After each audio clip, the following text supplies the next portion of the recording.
شكرا لك ربي، حمدا لك ربي، أحييت روحي وأنرت قلبي. شكرا لك ربي، حمدا لك ربي، أحييت روحي وأنرت قلبي. وهبتني لسانا ذاكرا وقلبا شاكرا يا خالقي.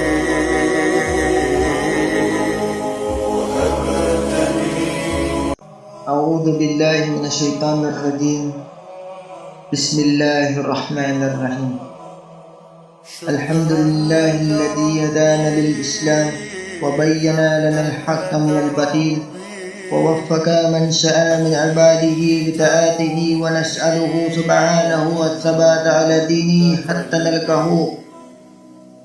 الحمد لله رب العالمين، نحمده حمدا كثيرا طيبا مباركا فيه، وأشهد أن لا إله إلا الله وحده لا شريك له، له الملك وله الحمد وهو على كل شيء قدير.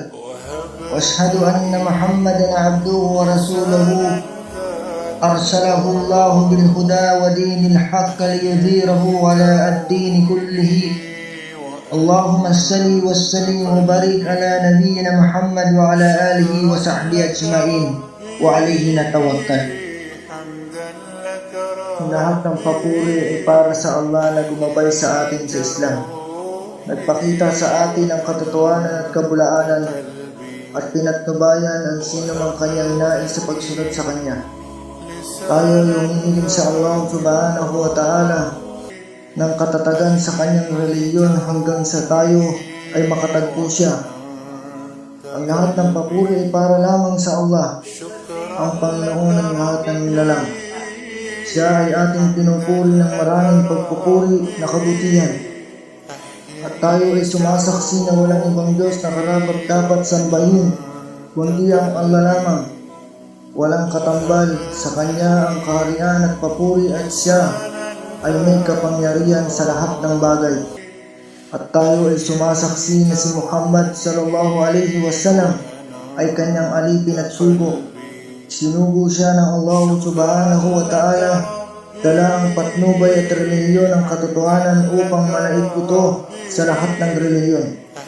Ya Allah, pagpalain ninyo at batiin at itaas ang karangalan ni Propeta Muhammad sallallahu alaihi wasallam at ang kanyang pamilya at mga kasamahan. Mga kapatid sa pananampalataya sa Allah subhanahu wa ta'ala, isang simpleng pangyayari ang maaaring maging dahilan ng malaking aral sa buhay ng bawat isa sa atin. Masdan ninyo ang isang batang nagbibisikleta. Sa hindi inaasahang pagkakataon, nabunggo niya ang isang motor at nasira ang ilaw sa likuran nito. Sa mundong ito, mga kapatid sa pananampalataya, maaaring marami ang magsabi, wala namang nakakita, pwede na akong umalis. Ngunit ang batang ito ay hindi ganoon.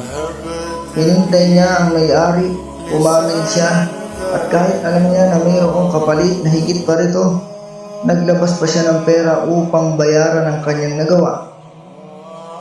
Napakapambihira at dakila ng Allah. Ang may-ari ng motor, mga kapatid, ay hindi nagalit. Sa halip, siya ay naantig at niyakap niya ang bata. Bakit ganun na lamang ang naging reaksyon? Sapagkat katotohanan, mga kapatid sa pananampalataya, na ang pagiging matapat ay hindi lamang umaayos ng mga bagay-bagay dito sa mundo. Ito rin ay tumatagos sa puso ng tao. Kaya kung magtitiwala lamang tayo sa mga salita ng Allah subhanahu wa ta'ala na Kanyang inihabilin sa atin, itinuro sa atin at sinabi sa atin upang ating sundin. Katotohanan, walang salita na iniuutos ang Allah subhanahu wa ta'ala na hindi nagkakaroon ng kabutihan ng isang tao kapag ginawa ito. Sinabi ng Allah subhanahu wa ta'ala, Ya ayyuhalladhina amanu ittaqullah wa kunu ma'as sadiqin. O kayong mga mananampalataya, matakot kayo sa Allah at maging kasama kayo ng mga matatapat. Yan ang sinabi ng Allah subhanahu wa ta'ala, mga kapatid. Hindi sinabi ng Allah subhanahu wa ta'ala na magsabi lamang tayo ng totoo. Huwag tayong magsinungaling. Kundi sinabi niya, maging kasama kayo ng mga matatapat. Ibig sabihin, ang katapatan ay hindi isang sitwasyon. Ito ay isang pagkatao. Ang batang iyon ay nagpakita ng tanda ng isang puso na mayroong takot sa Allah subhanahu wa ta'ala. Dahil kahit walang tao, alam niyang mayroong nakatingin sa kanya. At narito ang isa sa pinakamahalagang bahagi ng pananampalataya ng bawat isa sa atin. Alalahanin ninyo noong panahon ni Propeta Muhammad sallallahu alaihi wasallam, nung sila ay nagpapahinga, kasama niya ang mga sahaba, mayroon na isang nilalang na kung saan itim ang buhok nito. At nung tignan ni Propeta Muhammad sallallahu alaihi wasallam, walang kahit na anong bakas ng paglalakbay mula sa kanya.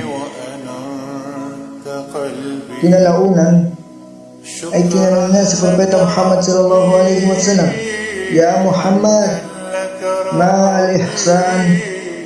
Tinanong niya si Propeta Muhammad, O Muhammad, ano ang ihsan?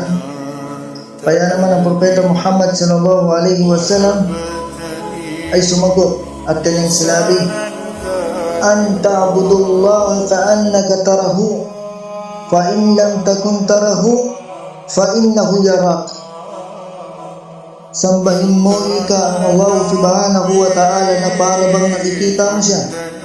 At kung hindi mo siya nakikita, tunay na siya ay nakikita ka niya. Kaya mga kapatid sa pananampalataya, katotohanan ng batang iyon ay nagpakita ng ihsan.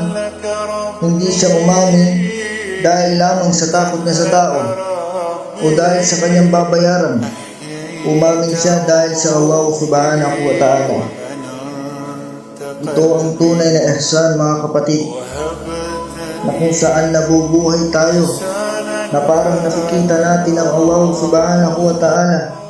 At kahit hindi natin siya nakikita, alam natin sa ating mga sarili dapat na nakikita tayo ng Allah subhanahu wa ta'ala. Kahit pa walang tao, kahit pa madilim ang paligid mo, kahit nasa loob ka pa ng kuweba, at kahit napakatahimik ng iyong silid. At bilang karagdagan, mga kapatid sa pananampalataya, lagi natin naalalahanin na sa oras na tayo ay bumalik na sa Allah subhanahu wa ta'ala. Maraming mga tao na mas nangingibabaw ang kanilang mga katwiran. Inaakala ng mga tao na sa oras na sila ay bawian na ng buhay ng Allah subhanahu wa ta'ala at muli nang ibalik sa kanya. At sila ay nakahinlay na sa kung saan mang lupain na nais nila. Inaakala nila na tapos na ang lahat. Subalit ito'y malaking pagkakamali. Lagi nating aalalahanin na kahit nasa pinakailalim pa tayo ng lupa, lagi tayong nakikita ng Allah subhanahu wa ta'ala. Lagi niyang nalalaman kung ano ang ating dinadanas sa ilalim. Kaya dito pa lang sa dunya ay maging matapat na tayo sa pagsamba. Nang sa ganun ay wala tayong pangambahan pagdating natin sa kubur. Ang Muslim ay hindi nawawala sa kamalayan na siya ay nakikita ng Allah subhanahu wa ta'ala. Kaya mga kapatid sa pananampalataya, ang buhay ay puno ng maliliit na pagsubok dito sa dunya. Isang kasinungalingan, isang pagtatago, isang madaling takas. Ngunit tandaan niyo, Ang Allah subhanahu wa ta'ala ay hindi lamang nakatingin sa malalaking gawain, siya ay nakatingin sa mga lihim ng ating mga puso. قلبي Kaya piliin natin ang katapatan, dahil katotohanan ng katapatan ay tanda ng ihsan. Daan ito sa kabutihan at landas patungo sa paraiso. Sinabi ni Propeta Muhammad sallallahu alaihi wasallam, "Inna sidqa yahdi ilal bir, wa innal bira yahdi ilal jannah." Katotohanan, ang katapatan ay gumagabay patungo sa kabutihan, at ang kabutihan ay gumagabay patungo sa paraiso. Kaya mga kapatid sa pananampalataya, ang katapatan ay hindi nagtatapos sa salita lamang. Ito ay nagiging kabutihan sa gawa, kabutihan sa puso, at kalaunan, daan patungo sa paraiso. Kaya ang batang iyon ay hindi lang umamin, siya rin ay pumili ng daan patungo sa paraiso. At bilang panghuli mga kapatid sa pananampalataya, gaya ng aking sinabi, maging matapat tayo sa pagsamba sa Allah subhanahu wa ta'ala saan man tayo naroon. Sundin natin ang mga ipinag-uutos niya at magtiwala tayo sa bukod tanging salita ng Allah subhanahu wa ta'ala na makapagbibigay ng kabutihan sa atin. Iwasan natin palagi na tayo ay sumaway kahit sa maliit na bagay. Kailangan natin maging matapat. Lagi ninyong tatandaan ang sinabi ng Allah subhanahu wa ta'ala na hindi niya tayo nilikha dito para gawin ang nais lamang natin. Nilikha tayo ng Allah subhanahu wa ta'ala upang sambahin siya. وَمَا خَلَقْتُ الْجِنَّ وَالْإِنسَ إِلَّا لِيَعْبُدُونِ. Kaya itaguyod natin ang pagsamba sa Kanya ng may buong katapatan. Magbalik loob tayo sa Allah subhanahu wa ta'ala na may buong pagsisisi. At iwasan natin yung mga kasalanang madalas nating nagagawa. Wa aqulu qawli hada wastaghfirullah li wa lakum wa li sa'iril muslimin min kulli dhanbin wastaghfiruhu innahu huwal ghafurur rahim.